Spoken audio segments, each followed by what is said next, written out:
Hello, screenwriters, and welcome to Writing for Screens, the screenwriting step-by-step project, episode 164.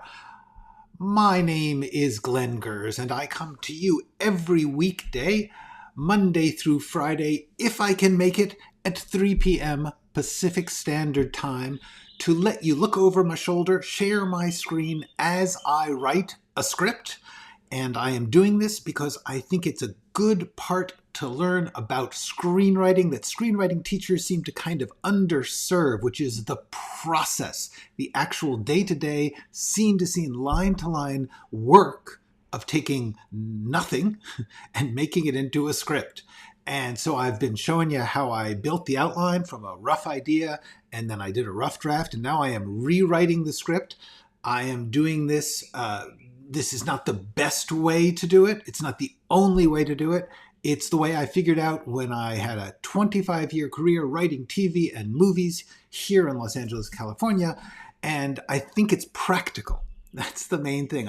You should adapt it to your needs. Take what works for you and use that part and throw away the rest. Because the only thing that every writer has to do is figure out their way to get it done in a healthy, productive, continuing way. Because you have to write a lot of scripts to be a script writer. And so I am just letting you watch me walk through it in case it is helpful to you when you face the blank page. And with that, I'm going to say hello to Maritolitoso, to This Is Kitschy, to Roddy Tulens, to Tavana, Glenny G. Okay, yeah. We're going to all try and unthink that. Hooray, Division 5. Okay, yeah, let's actually get to work, because working is really what this is all about. And we were in the middle of a scene that was getting much better yesterday. It was going from a mess to a thing, a scene that made some sense.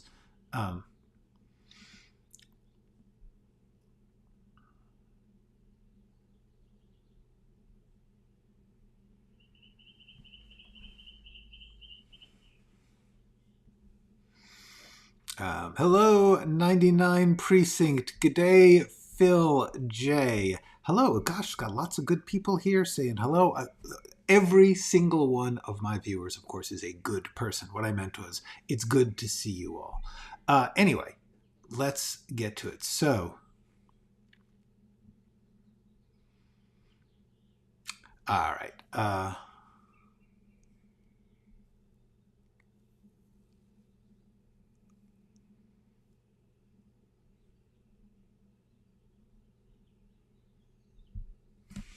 Ancient.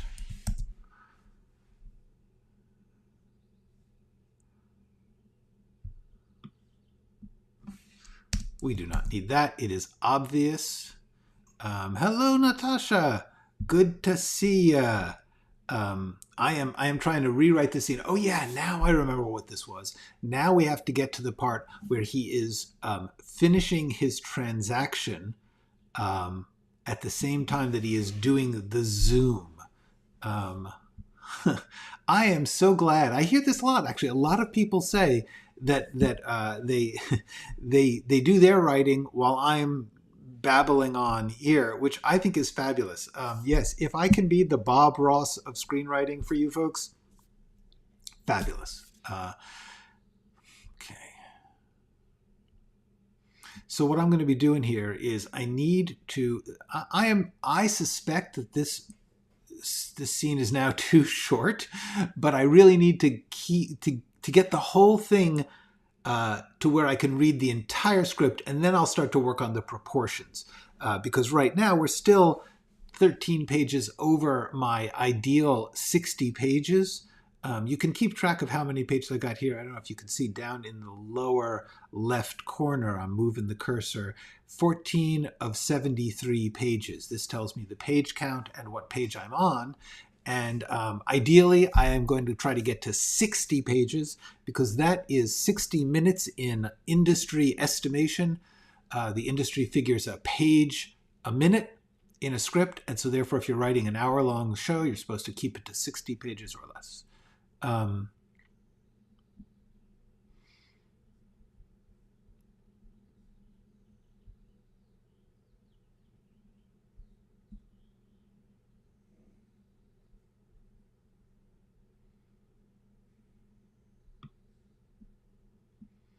I don't think we need this.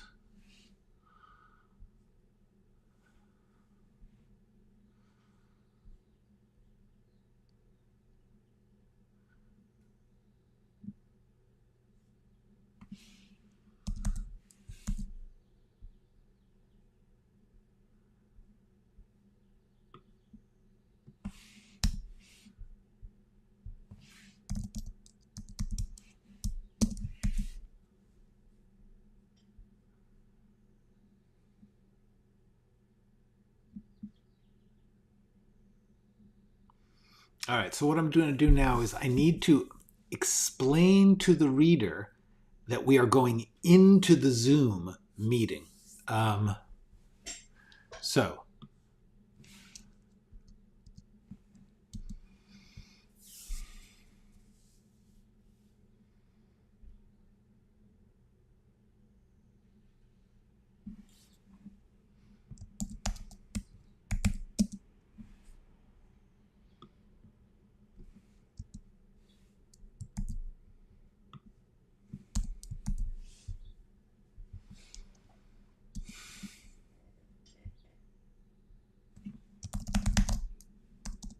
frustrated, Norman steps away.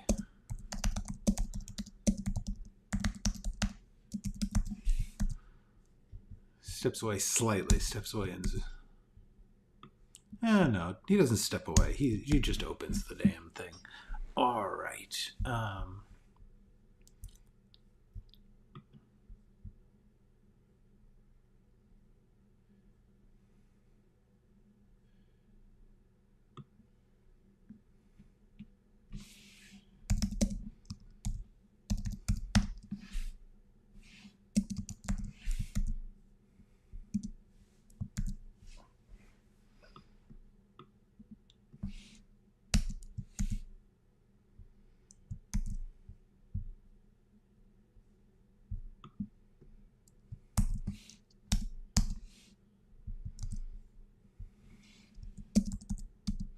We're going to intercut here. That's what we're going to do, because from now on, T, transition, intercut. This is a case where we want to remain in the scene where Norman is paying for his typewriter repair, but at the same time we're intercutting, cutting away to the Zoom meeting.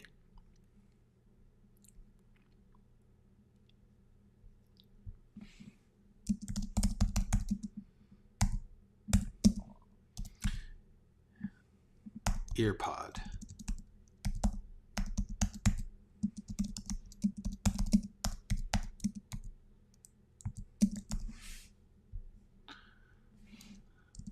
Do I want to make it an AirPod? Do I actually want to... See, I'm saying Zoom, but I could... an earbud. Yeah, that's better. There we go. Okay.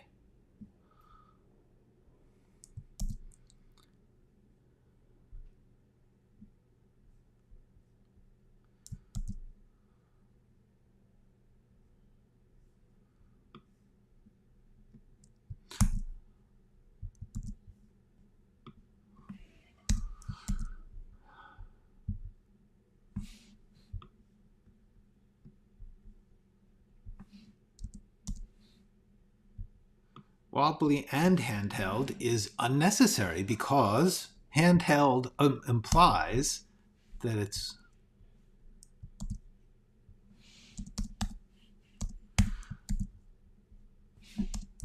All right. And I think I'm going to do this is a... sometimes I italicize something in order to say, yes, I'm stopping to explain things to you. The reason I do that is because sometimes it helps to sort of shift the reader's eye and mentality for the explainer sentence, and it also sort of I try not to step out of the moment, the scene, the reality of the characters to talk about we, the filmmakers, we, the audience. So sometimes when I do it, if I have to do it, if I'm going to do it, I actually try and make it noticeable so that we don't lose faith in the text itself, if that makes any sense. Hey, Ricky, good to see you. Okay.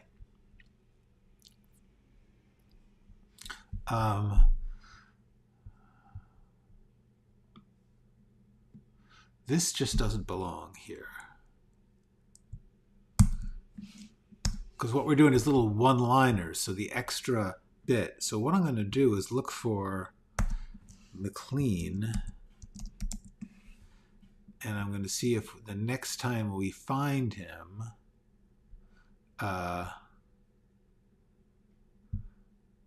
yeah, see this, yeah. Here we can now, get out of my way. Not any of you, I was talking to the window. Okay, so this is the gym.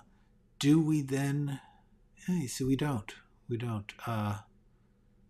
All right, for the moment, let's go back here to the beginning, to the scene where I was describing a bunch of bits.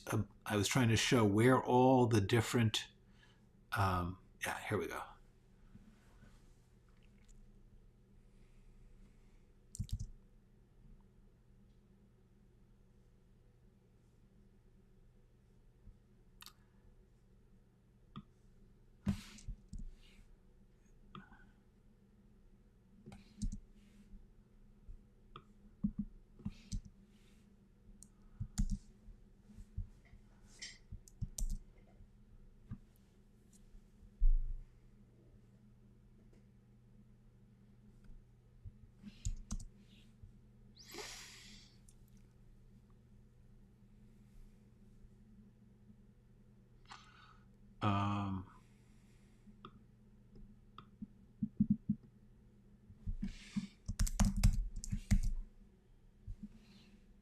Okay, so I've got, oh, and I need to add a character here.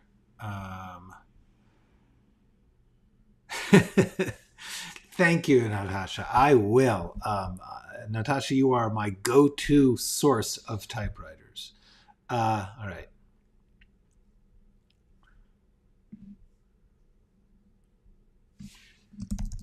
Meetings.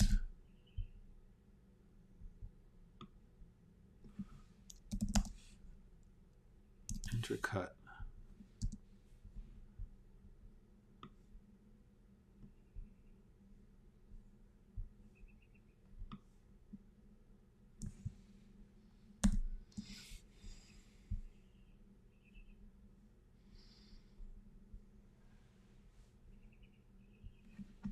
So we don't only see them as, so we are,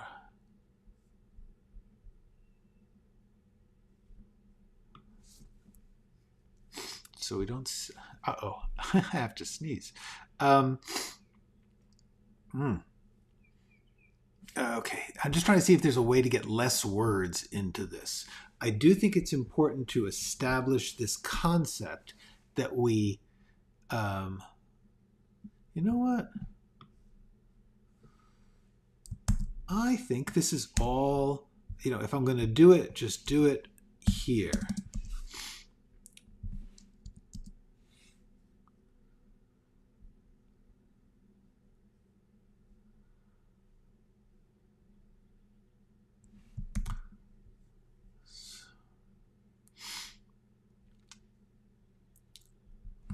Just see them on Zoom.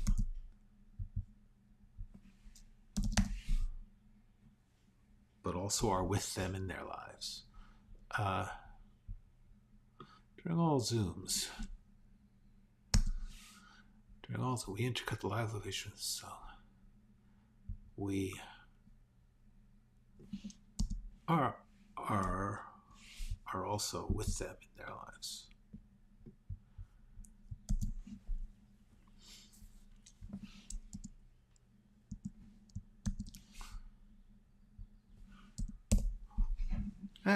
That's wrong. Did not want to do that. Let's get back to here.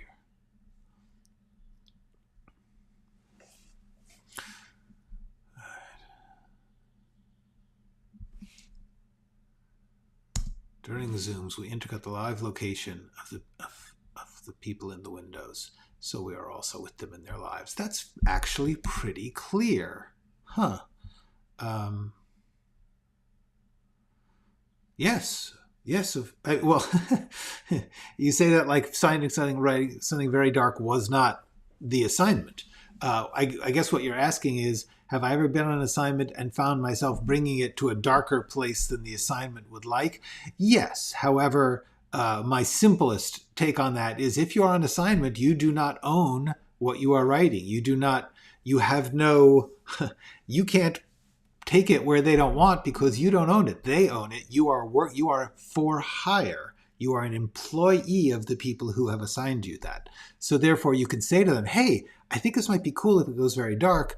And they might say, no. Or they might say, cool, try it out. That is my take on that. Hi, Rachel.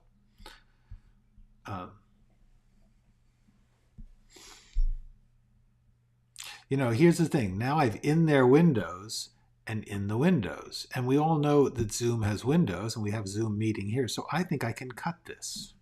Boom. During Zooms, we enter the live location of people in the windows, So we are with them so we are also with them in their lives. See, that is relatively coherent. Who would have thought?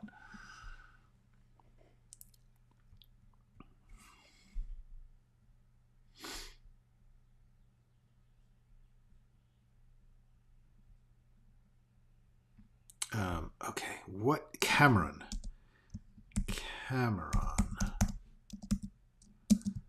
Let me just check. I'm going to look for Cameron, and see if I have. Nope, I ain't. So here's the thing. I have not given Cameron a last name.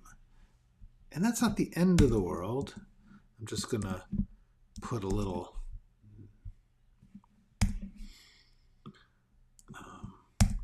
and then I'm going to quickly check in my outline and my overview. Have I, in the outline, Cameron, 9 by 9... see, I have details about this. Where? From where? From where? Where? Wait, what the heck? Oh no, I made a copy. That was a mistake. No, cancel. This whole thing is a disastrous idea. No. Delete. All right. I accidentally duplicated my outline.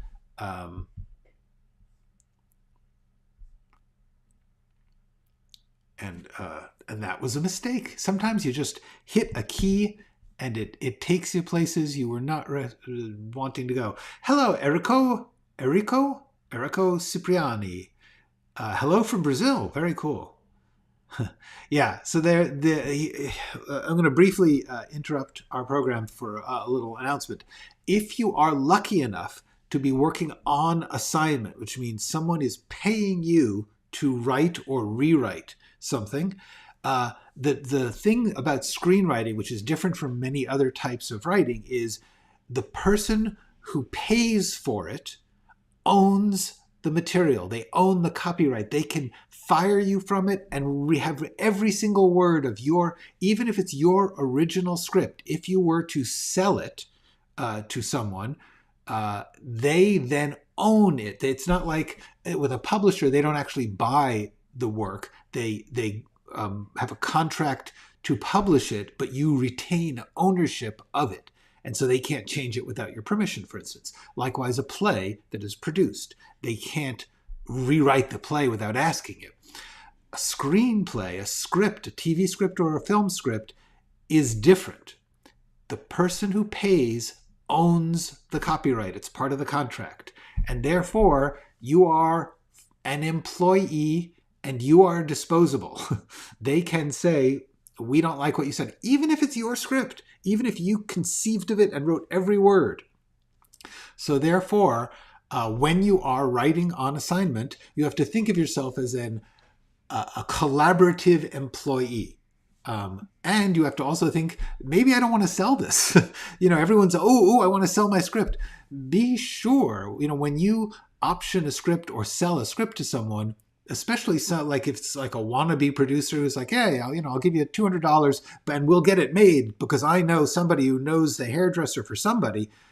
That usually doesn't work out, and you do not want to have sold the copyright. That is what options are for. But even then, you might be better off to say, I am going to make an agreement with you, a little letter of agreement that says, I will work with you and I will change the things I think I want to change, but I'm going to retain the copyright, and that's the deal. And they have to agree or not. And as I say, in return for your doing work on it, you have the exclusive right for such and such a thing. I'm getting into legal things. I do not want to give you legal advice. I am not a lawyer, and this is not legal advice.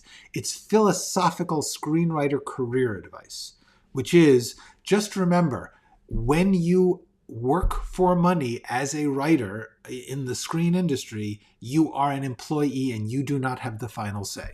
That's all. Okay. So where is Cameron from? This is the question. Okay, so we're going to add a non-binary high school student, Cameron, who idolizes Xena. This is the person.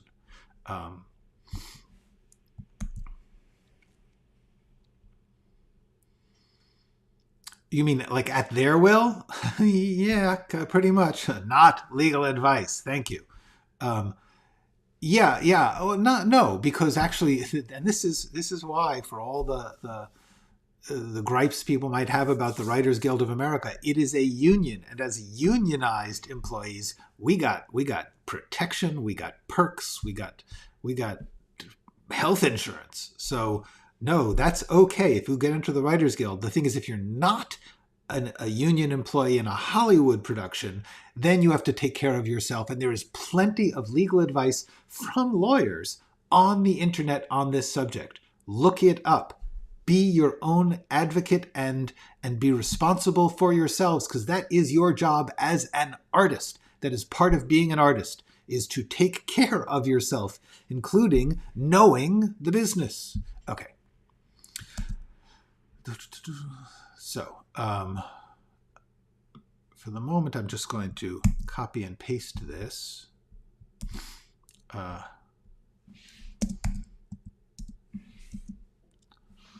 non-binary high school student who idolizes Xena. From where? And the reason I say from where is because I think it's important to, although it is not right to say like, oh, anyone from Louisiana or anyone from Chicago is a certain type of person.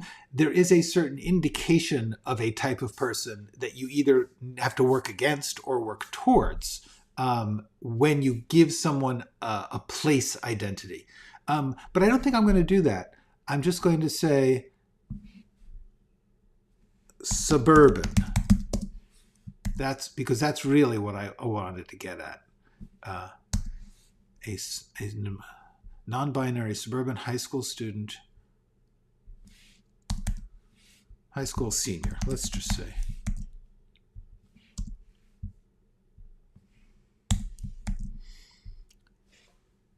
And Xena. All right, so good. Now this is, this is a hunk of information, but it's pretty readable.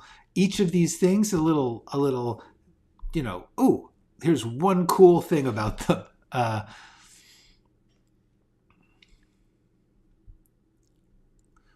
First year Wall Street trader. Can take out the on. Sometimes things just when you don't put too many. I can't remember. I don't know grammar very well. I honestly don't. Grammar is not that important.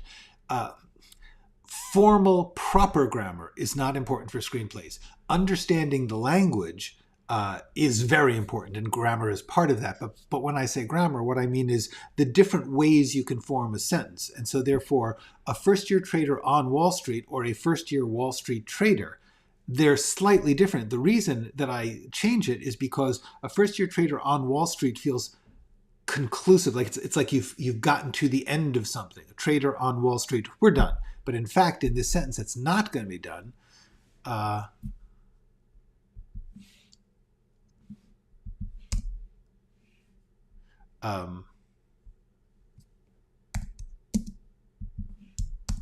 Look at that. I got that down to one line. That's good. So anyway, it's about grammar. Just let me say, it is really important to read a huge amount, to get the uses of language, the flow, the way sentences can be made. You got to be really good at that. You got to work at that, because that is your actual material. When it really comes down to it, all you have to work with is words on a page. So it behooves you to not just watch movies, but to read books, to read articles, to read scripts, to read plays, to get used to the way that language works on a page, because that is the water you swim in. And so I'm just making notes to remind myself to put these in the description. Assignment. Okay. And I'm just going to have Cameron not have a last name for the moment. High school senior who idolizes Xena.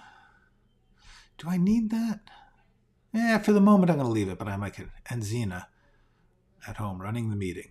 And I tried to convince her to let me go there, but she was. And I tried to convince her to let me go there, but she was not having it. Well, the woman is bereaved.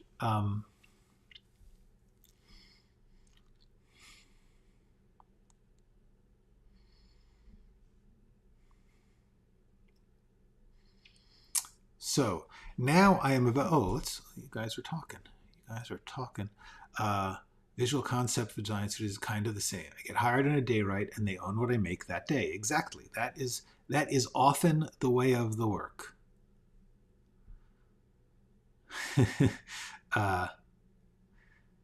Yeah. It's not so bad. You put this is really good.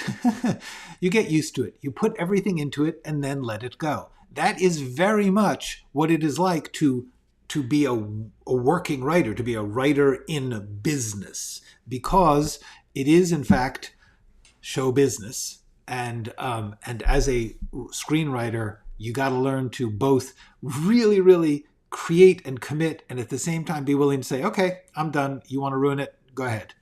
All right.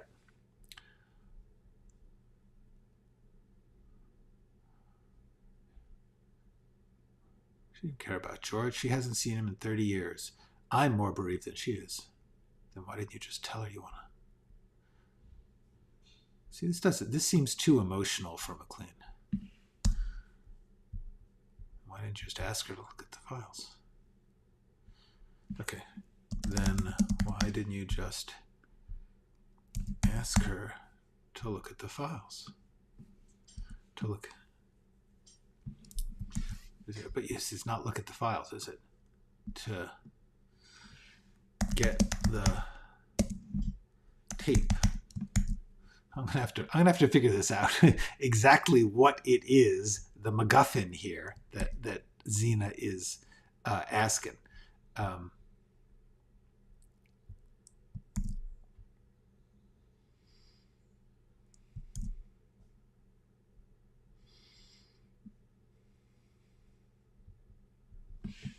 This meeting of the cork board yarn and pins crime cracker group. There we go. See, we are identifying. We are letting the reader understand running this meeting.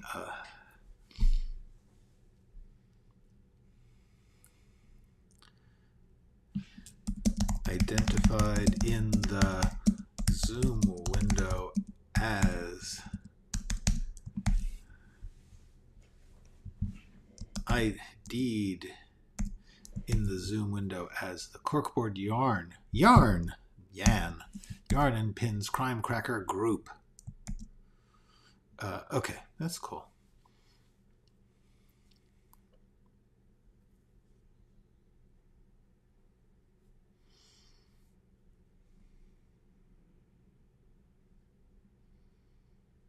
Okay, so now the interesting thing here is now I am entering a section, and let me just see how long this is. Here I'm on page 15, and this section is going to run frighteningly until whoa. This is way too long. Yeah. Basically, yeah, it's going to run to like page 22. That's 7 pages. Holy moly, that is way. This is one of those things where I was just trying to get it down, and I got it down as a mess. So I'm going to have to read through these 7 pages as we talk to figure out what I need and what I don't.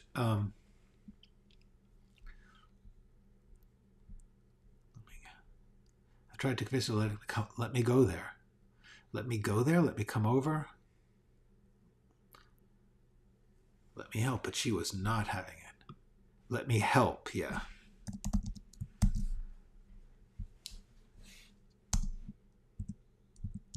Tried to convince her. By the way, the reason I did that is because we are cutting in. It is the dash, 2 hyphens next to each other, at least in the way I work it, it indicates an interruption, a cutting in or cutting out, whereas 3 dots suggests a fading in or fading out, a letting things drift on or come up slowly. And what I wanted to suggest is, and that's why I'm going to actually take this out.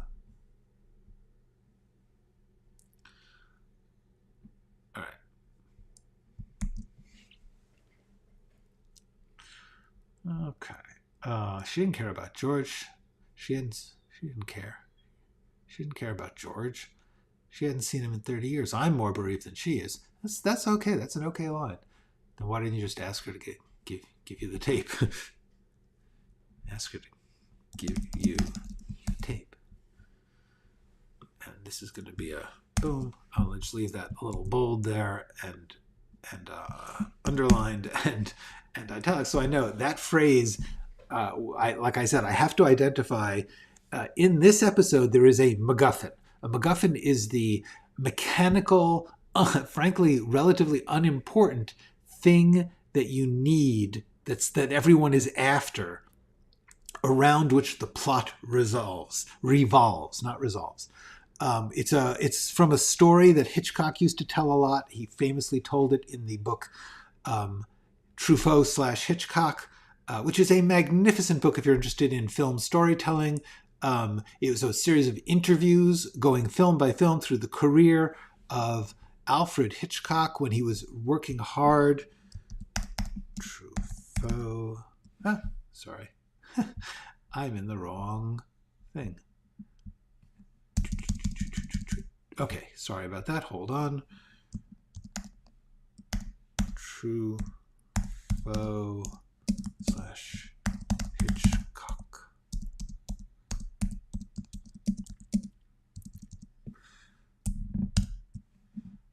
Book of interviews.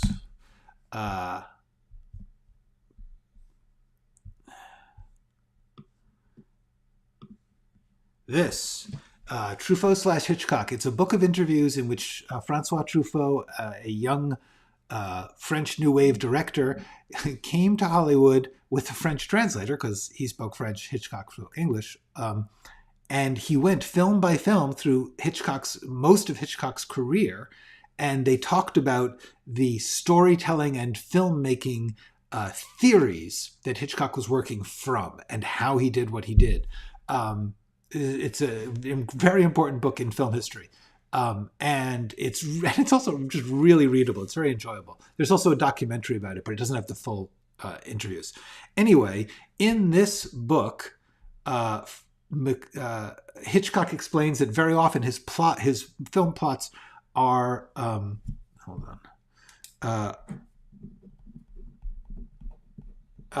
his film plots are organized around a MacGuffin, which means a thing that everyone is, trying to get or trying to hide or whatever. And really, it doesn't matter that much. It's just the thing that everyone is.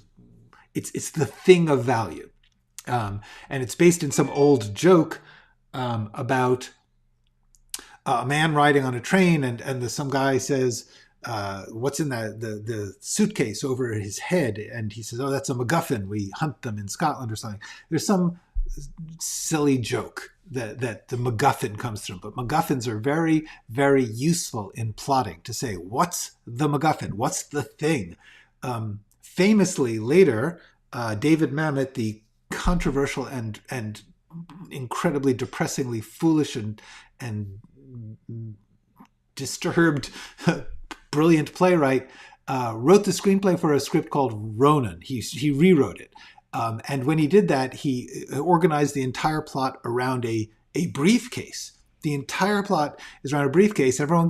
People are hired to kill people to get this briefcase, and no one knows what's in it. They just they keep on talking about, like, hey, what's in the briefcase? Like, I don't know. Anyway, there you go. Yes, Jeff is correct here. Truffaut's movies are, some of them, among the greatest films of the 20th century. Shoot the Piano Player, absolutely. Black, Jules and Jim. My personal favorites, The 400 Blows, and actually Stolen Kisses, the sequel. But Shoot the Piano Player is astonishing. Day for Night is amazing. He's very often great, very important filmmaker. Anyway. The point is, I just was saying, give you it's like whatever it is that Zena is going to get that George has left is indeed the mechanics, the MacGuffin of this script. Yeah, let's not get too much into the Mamet thing, but yeah, no, not head injury. He's always been like that. It didn't come out quite like this. Anyway.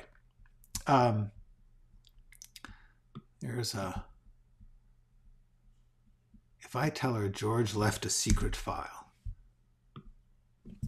Left a secret file with the killer's name.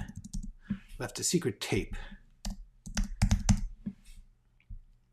with the evidence. Left the secret tape identifying CSK, and she doesn't want to help us. If I tell her, this is, by the way, where we're explaining what's going on. This is a case where we are explaining the plot. If I tell her George left a secret tape identifying CSK in his attic, and she doesn't want to help us, which she clearly does not, then she'll go tell the police about it. She'll go tell the police where it is.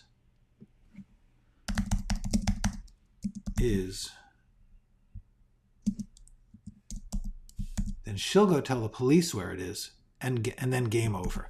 Now, what's interesting about this is that essentially Zena is saying,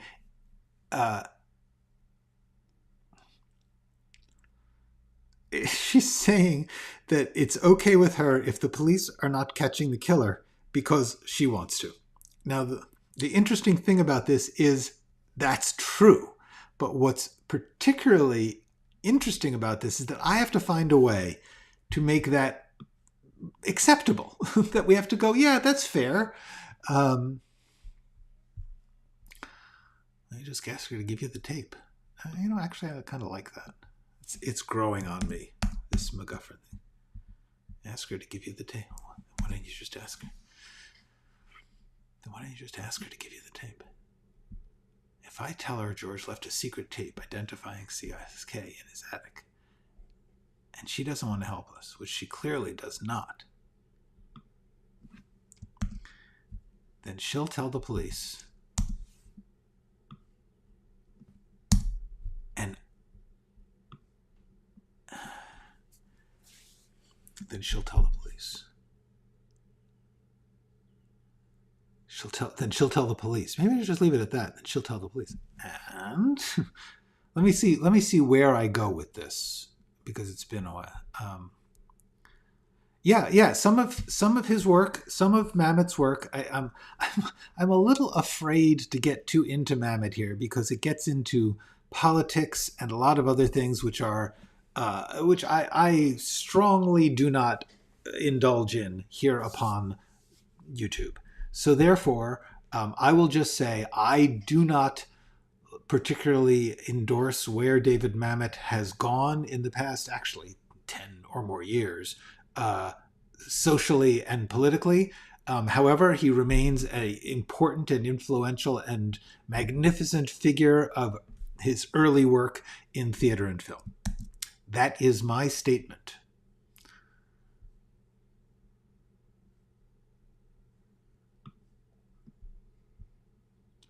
Okay, we definitely...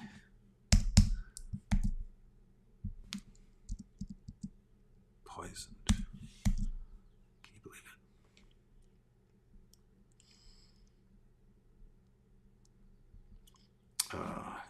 Cameron.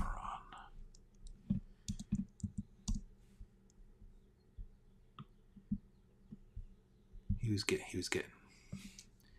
clueless. He told us he had the proof. He had the evidence. He told us he was gonna drop it.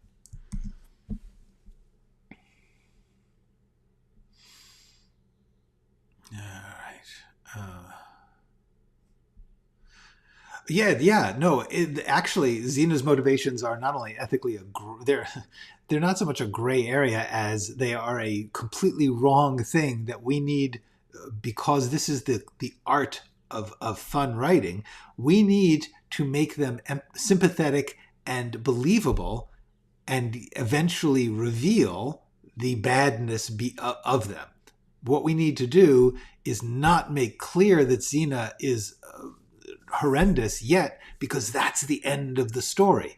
And it's really important to know the ending of your story when you start, so that you can do this, which is to make Zena's hunger to solve the crime and take up George's mission, at first here has to seem kind of admirable, and by the end we realize it's why she murdered George. So you need to craft a story to make that a shock, a terrible reveal, but not a total, not a what? That doesn't make any sense. Like oh, of course, if it mattered so much to her to take over the case, that's why she made the case happen.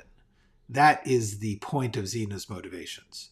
So what it is we are understanding a layer of Zena's motivation, which will be further revealed to be the same motivation, but darker, which is why I Write would like it in his assignment. This is a good question. You can format with a lot of overlaps like this here, where you do Zena is still alive, and then you put, and that evidence. See, if you do this, you see this thing here where you cut off, she doesn't finish her sentence. There's no period there. There's a dash. And then this other person comes in without a capital letter and with a dash, which suggests they're coming in. They're cutting in on the cut out of the line before. That is generally how you write overlaps, unless you want to do this thing, which I am not a great fan of, but which Final Draft does let you do, dual thing, but that actually means they're talking at the same time, which is different than overlap. Overlap means you hear one thing and then you hear the other, and they're really close together. So that's how I do that. But I don't want to overdo that, because the other thing is, by simply writing short sentences that flow from each other like this, when you read it, you'll read bump, bump, bump, bump, bump. You'll read the overlaps. What are we talking about? George is dead? George? Poisoned. He was getting too close. He told us he was going to drop it. He had the evidence, and he was going to drop it. And he was going to drop it. He had the evidence, and he was going to drop it.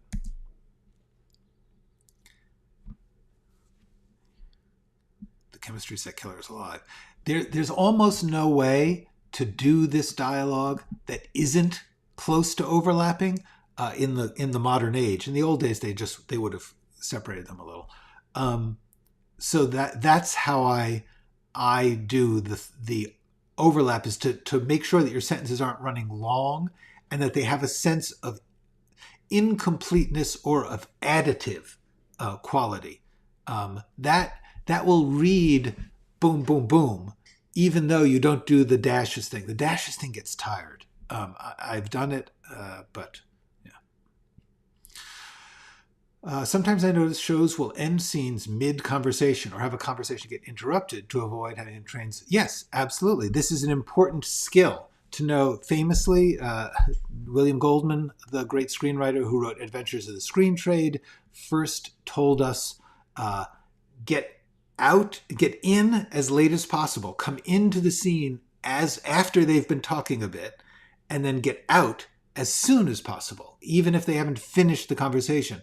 A clear indicator of amateur scripts is if every scene starts with somebody walking into the room and beginning the conversation. That is just, it kills the flow of a scene. And this is really, really a good idea, guys.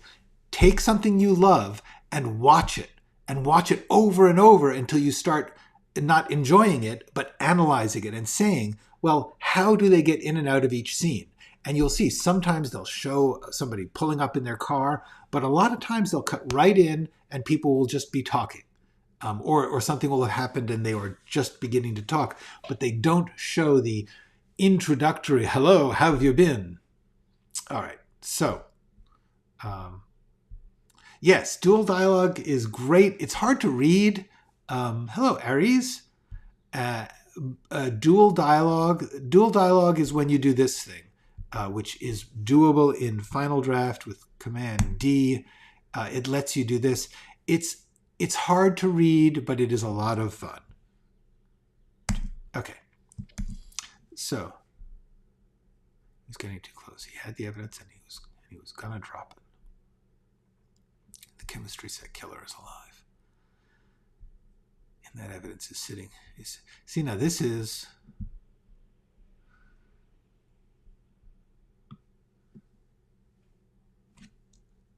And that evidence is in a box in George's attic. We will later identify this more.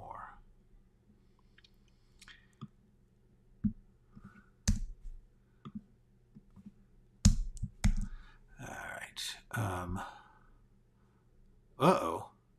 Whoa. Gene, hi. 100-pound each dogs were playing and fell down 2 flights of stairs. Yeah, no wonder you're shook up. That would be very upsetting. I hope they're okay. I hope you gave them a treat. That is I'm glad you are here. I'm also glad that you missed my legal advice. I was talking about contracts a little, and it's better you didn't hear that. Do you mean my film, The Accountant, Roddy? Let me know, because there is a film with Ben Affleck about a hired assassin on the autism spectrum, which is actually a pretty good movie. It's got some kind of routine sections, but overall it's got a lot more heart and cleverness than you would expect. But the total bitch has got control of everything now. Won't let me in. So I need to take.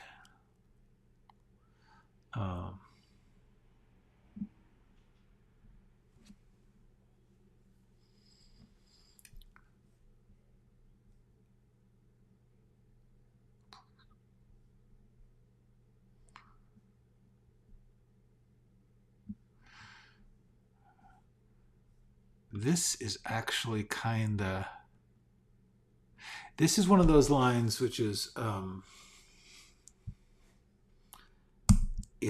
It's fun, and if I was in production, that would be cool to like throw in some stuff. But right now, it's actually changing the topic when we aren't done, because he is going to. Yeah, we don't need this. All right. Okay. Yeah. Okay. Let me briefly talk about this. I will talk more about this. Okay, here's the deal. The Accountant, first of all, it was not really released in 2000. It went to 2 or 3 film festivals in 2000. The Accountant was an ultra low budget film that I wrote and directed for a budget of $67,000. It's a story about, it's sort of a I used to have a real spiel about this, a pitch. It's a magical realist disaster film, which means that it's one of those stories where the point is that it's an overlapping series of an ensemble cast. Takes place in New York City in the 1990s, and it's basically a kind of riff on vigilante films going too far, on vigilantism going too far. And the idea is that it's about basically a mild-mannered man who protests the lack of civilized behavior in the city, and his protest triggers a string of things which actually bring about the end of civilization. And I'm actually very proud of it. However, one of the main things it's about is racial misunderstandings. It's about racism. And so therefore, the point of the story is that each of the groups and people in the story are horrendously racist to each other. They're appalling. Like, the whole point was to be appalling, to have these people behave so terribly to each other, and to watch how each person has someone that they hate and feel superior to. And it becomes this sort of vicious cycle in which everyone is thinking that they are somehow better than someone else, and this literally causes the end of civilization. The problem is, at the time that I wrote that was a cool thing to do. Right now, it would be so incredibly unacceptable. So that is not out there at the moment. There is no version of that I feel comfortable putting out there right now. Certainly not without a lot of disclaimers and maybe some beeps and some other things. So down the line, when I have gone through a bunch of other things that I've done that I want to explicate, I may get to The Accountant. But for the moment, only I will say it's actually something I'm really proud of. It's got some brilliant stuff in it. It's very much a failure as a movie, actually, because it was before I really knew how to direct, and there were also a lot of technical problems. So there's some gorgeous stuff in it, and there's some really slow stuff that I shot in such a way that I couldn't cut to make it move better. Anyway, that's where The Accountant is. Yeah, in many ways I would like you to see it, but in many ways I don't want anyone to see it right now. So that's where that's going to stay for a little while, at least now. But thank you for your interest, and I will try and I'm going to try and work out a way to make it releasable. And see if I can get it out to you. But that's going to take some months. So that's where we are on The Accountant. Everything else that I've done is findable in some way or other. Ask me if you can't find something.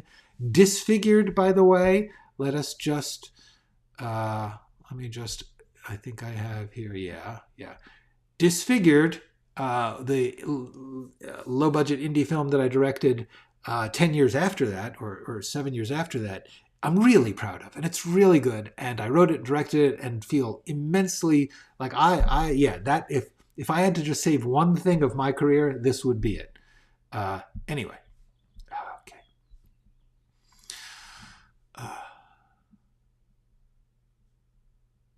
Police bitch.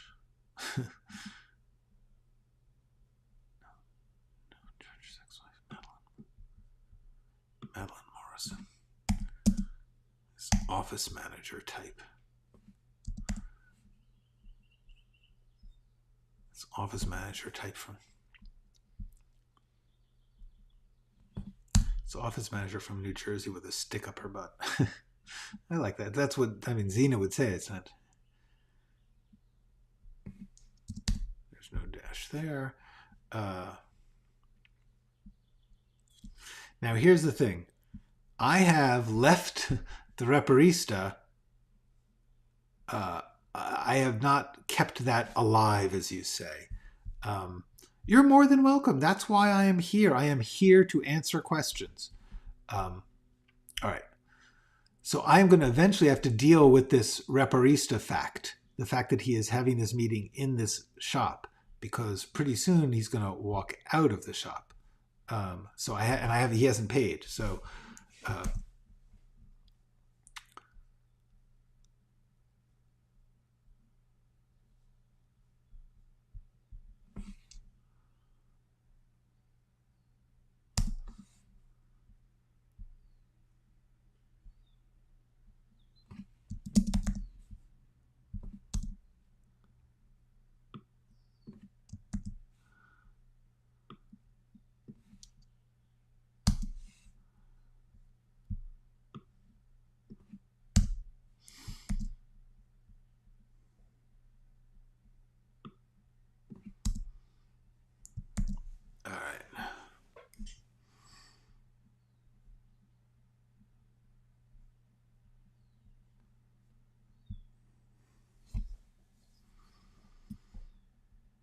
Yes, yeah. That's true. Do the Right Thing is amazing, by the way.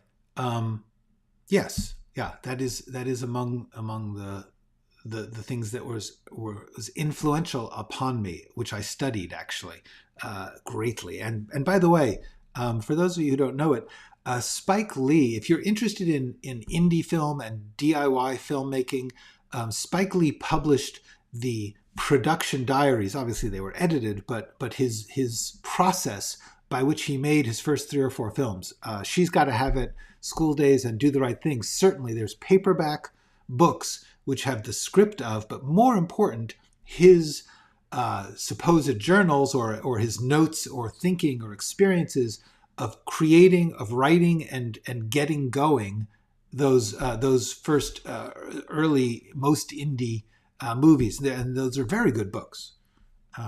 Spike was quite the inspiration for a lot of us.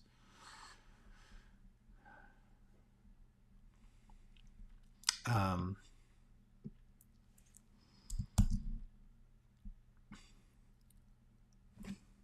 1930 wedding photo.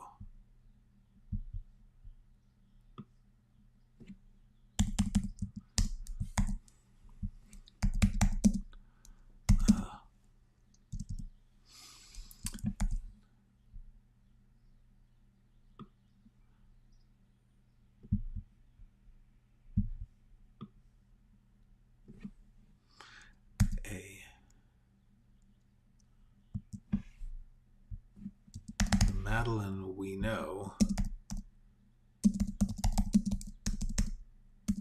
on her company's website. There we go. All right.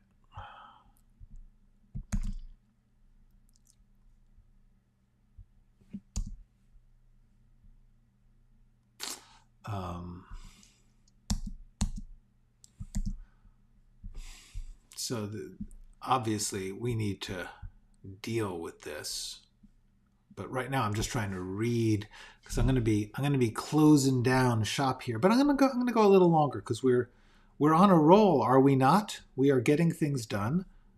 This is at least a little cleaner. Got a good page going there.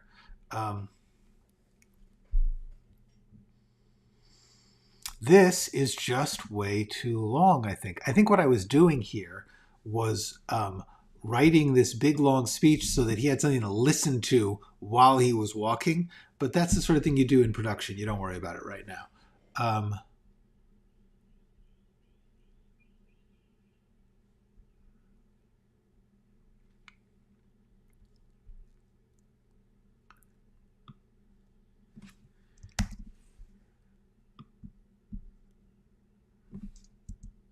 So let's just cut all of this.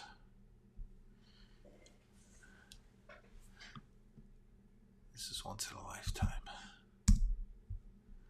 Yeah.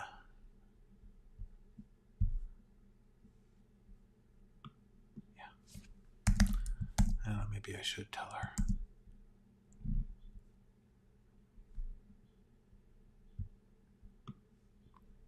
This is a unicorn. Let's just get over. This is a unicorn. We need to take over Joy's mess.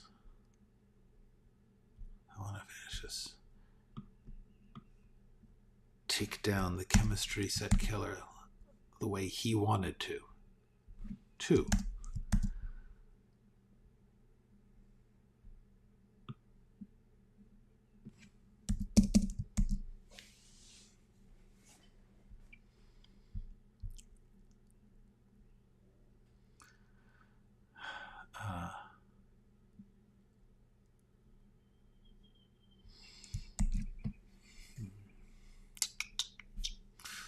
So you see, now we get into a debate about why not give it to the cops. Well, this is good. This is what I was worried about over here, and now we're getting into it. So that's interesting. No, I don't. I don't have. The truth is that video games came along at the end of my career. By the time that there were actually, that people were beginning to understand the cinematicness of games and the gameness of cinema, I was already sort of on the way out. I actually find it fascinating. I believe that is going to be one of the great movements of the next decade, is the interweaving of the arts and the narrative value of gaming. Character and storytelling are going to be changing because of this concept. In order to make it a good game, you can't over-determine what people are doing. But at the same time, as I understand game design, you do, to a certain extent, you allow them certain action. They only have a certain number of actions, and that's actually where it becomes problematic as a story, is if you are telling someone this character can do these 5 things. They can talk, they can swing a sword, they can shoot a gun. That's why everything turns into fights in games. But there's so many other human interactions. And the coolest thing about narrative is the way that you honestly, the possibilities are so immense, and the creativity of each artist is what allows the dialogue to go in the many, many directions it can. If you gave 100 writers the story arc of Hamlet, you would get 100 different Hamlets, which is really, really cool. That is not well served in games, where you're giving choice, but you're not giving unlimited choice. You are actually giving choice within a set of mechanics. So it's a really interesting thing. I want to talk more about it. I want to learn more about it. But the point is, at the time I was that it was beginning to get interesting, game people didn't really want narrative writers. They wanted game writers, which they thought of as a different thing. Now they're beginning to understand they want it. No one has yet quite figured out this combination. So I personally have not. Maria, one of our regulars, is actually owns a game company and is a screenwriter. So she's on the cutting edge of that. And next time she's around, you should ask her about it. All right.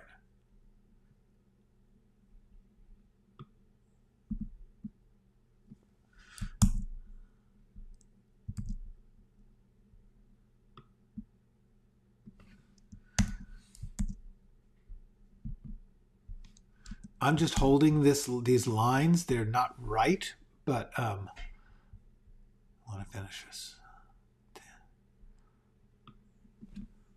I want to take down the chemistry set killer like the way he wanted to, or just actually give it to the cops.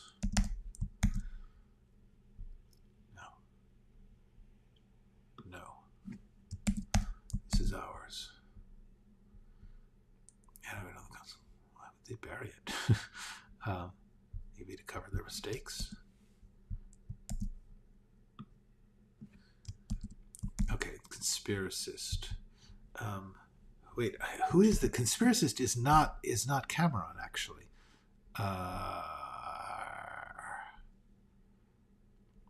Conspiracist. I'm just gonna check the outline.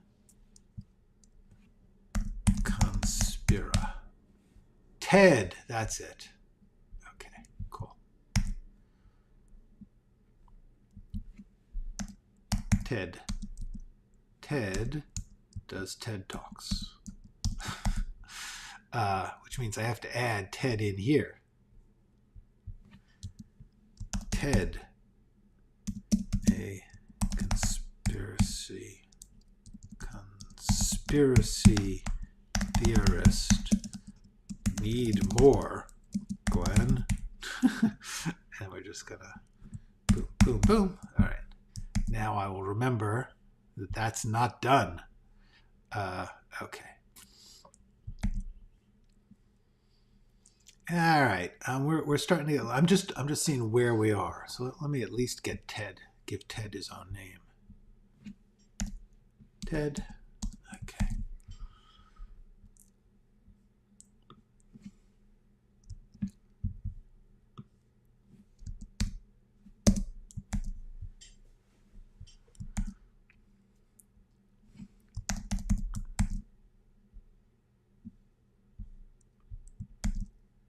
Okay, for now I am going to stop this because we run over the hour, and I try to keep these hour-ish. I feel like it's just the right thing to do. You know what I mean? It's been fabulous to have you guys with me. I've enjoyed this. I will see you tomorrow to do more. We are going to get this. We are moving ahead. I am very pleased with our progress. Hope you guys have a great night. Go write something.